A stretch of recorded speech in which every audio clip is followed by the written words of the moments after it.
are fighting the British Empire, and suddenly you say, I'm feeling a bit scared. But you're fighting a bunch of jokers. How can you feel scared?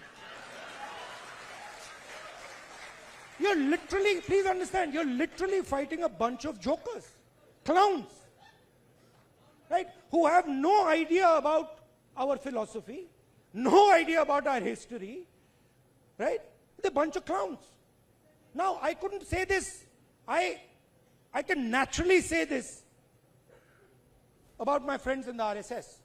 It's obvious to me. In fact, it's obvious to most people that these people have no understanding of India. Right? Why? Because somebody who cannot connect with India as it is today cannot understand India. To understand India, you can't understand India 3,000 years ago. You have to understand it today, right now. And to understand it today, the only way to understand it today is if you understand its expression. These people, please watch them. Please watch them. I'll show you. Bhaiya, 3-4 of you come here. Abhi. Just come. Just stand like this. Just stand next to him. Just stand next to him. Just come. Stand here. Now do that RSS salute. That one, how do you do it? Just do it. Just do it. Just do the RSS salute. See, they're not taking the order. Right? But this is what that structure looks like. This is what the RSS looks like mentally, conceptually. Now let me show you the Congress. Let me show you. No, they are now, suddenly they became the Congress. See? So these people, what have they done? What is the magic trick? The RSS has been utilized, has been captured and been utilized by large capital. Okay? Please understand, large capital, Mr. Ambani, Mr. Adani, these guys have captured the RSS. The RSS ceased to exist long ago. What was the RSS? The RSS was the expression of the small Indian businessman. Goldsmith, jeweler, Banya, that was the RSS. That died. It's gone. Today the RSS is an instrument of Mr. Adani. That's all it is. And they stand there with their lathis and all making a fool of themselves. Hindi में बोलूं, मेरा कहना है RSS क्या था? RSS जो छोटा businessman था, मैंने स्टडी की ये बात, जो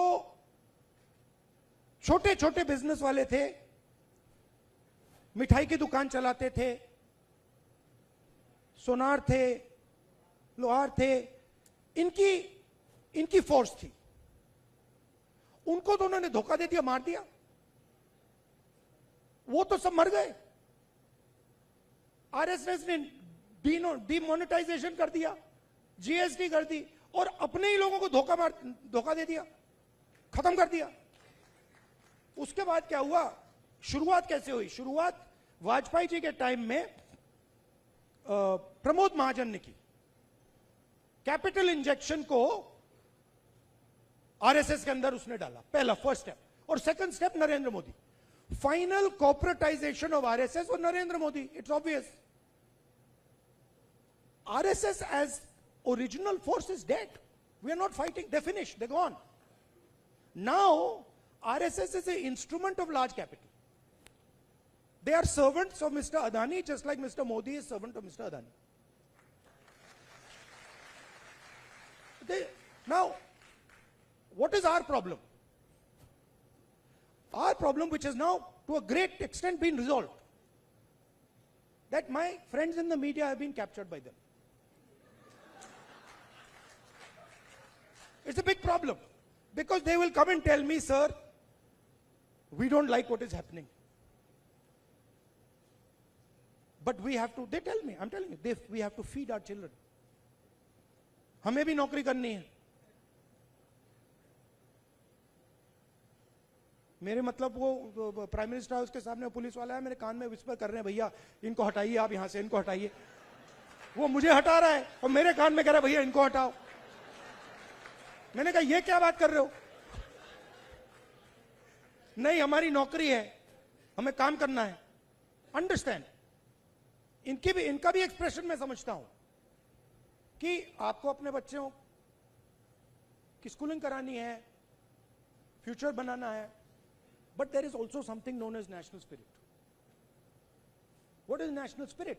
National spirit is we are not going to allow a bunch of clowns to create order over us. Have you ever seen the Prime Minister have a conversation like this? Have you ever wondered? आपने कभी सोचा है कि प्रधानमंत्री press conference क्यों नहीं करते हैं? ये मेरे लिए नहीं सुनिए, ये मेरे लिए पहले बड़ी सरप्राइजिंग चीज थी। मैं सोचता था कि इसके पीछे कोई मार्केटिंग की स्ट्रेटेजी है, कुछ है।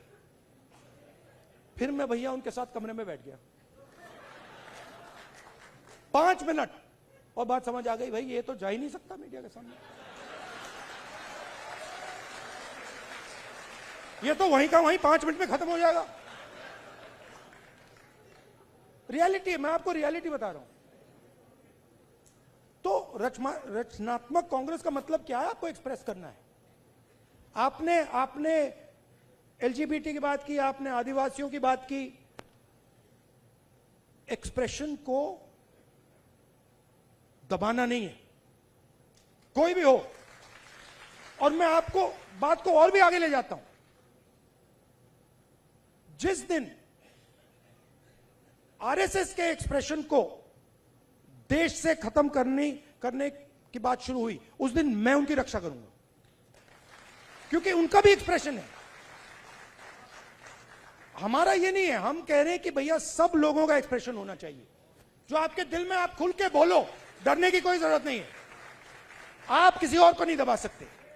आप ये नहीं कह सकते कि भैया देखो आप सिख हो तो आप गुरु नानक की बात नहीं कर सकते, आप मुसलमान हो तो आप अल्लाह की बात नहीं कर सकते, आप जैन हो तो आप महावीर जी की बात नहीं कर सकते, आप हिंदू हो तो आप शिव की बात नहीं कर सकते। नहीं, जिसको जो बात करनी है, जो भी जिसके भी दिल में है, उसको बोलना चाहिए। उसके बाद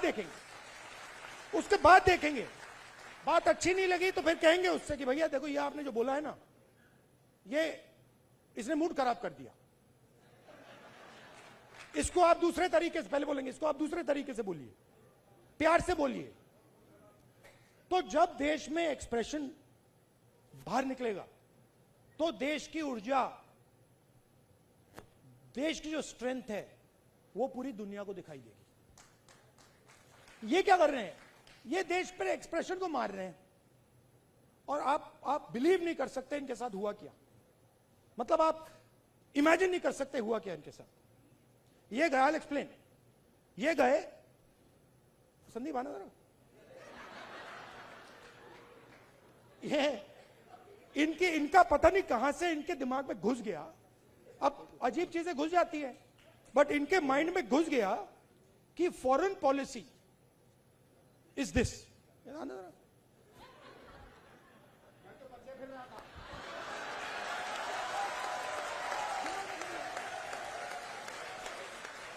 अब पता नहीं किसने डाला, कहां से घुसा कि भाई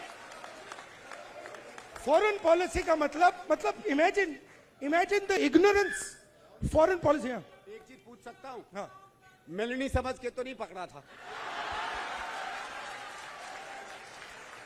I have not reached there yet. But पता नहीं कहां से घुस गया कि फॉरेन पॉलिसी का मतलब नेताओं से गले लगना।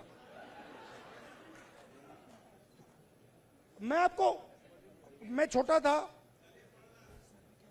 मैं आपको पता नहीं अंदर की बात है, बोलनी चाहिए नहीं बोलनी चाहिए, मां गुस्सा हो जाएंगी शायद, बट ठीक है मैं बोल देता हूं, फिर आप संभालना उनको।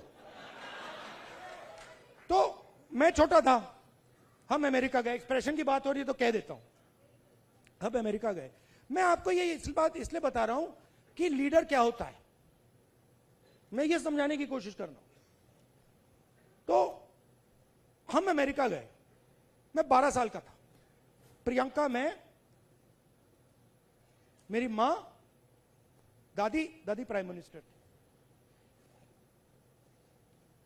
गले मिलने की बात हो रही है ना। तो स्टेट डिनर था, ऑफिशियल डिनर था। तो दादी और मां ऑफिशियल डिनर पे गए, हम बच्चे थे तो हमें मतलब छोड़ दिया घर, हम खेल रहे थे। 2-3 घंटे बाद दादी वापस आई और दादी कहती हैं कि सोनिया, इन अमेरिकनों ने ना